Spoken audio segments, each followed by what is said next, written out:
वाल्मिक कराडनं केले 25 खून। कराडनं केली 14 वर्षांच्या मुलाची हत्या।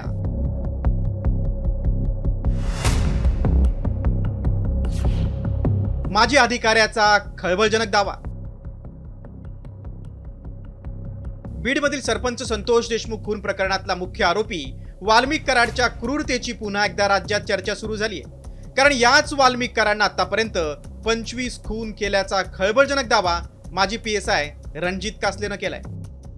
म्हणजे बघा त्याची दहशत, तो किती विकृत होता आणि त्यांनी कमीत कमी वाल्याने 25 मर्डर केले असतील मित्रांनो। परळीमध्ये काही बॉयलरमध्ये टाकले असतील, काही तुकडे तुकडे करून काही नदीमध्ये तळ्यामध्ये कुठेही टाकले असतील। आणि तुम्ही विचार करा तो किती विकृत माणूस होता आणि आज ही जेलमधून मला त्रास करतोय फोन करून।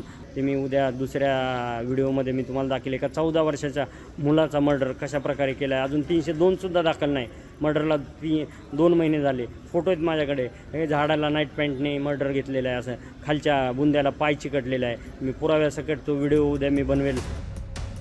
दरम्यान आमदार सुरेश धसांच्या मागणीनंतर वाल्मिक कराडनं केलेल्या खुनासंदर्भात एकत्रित SIT स्थापन करण्यात आली। यापूर्वी बीडमध्ये DYSP राहिलेले आणि अमरावतीचे अप्पर पोलीस अधीक्षक असणाऱ्या पंकज कुमावत यांच्या अध्यक्षतेखाली SITची स्थापना करण्यात आली। त्यामुळे कुमावत यांच्या अध्यक्षतेखाली या प्रकरणाचा तपास वेगाने होण्याची शक्यता व्यक्त केली जाते। आता वाल्मिक कराड भोवतीचा फास आणखी आवळला जाणार का?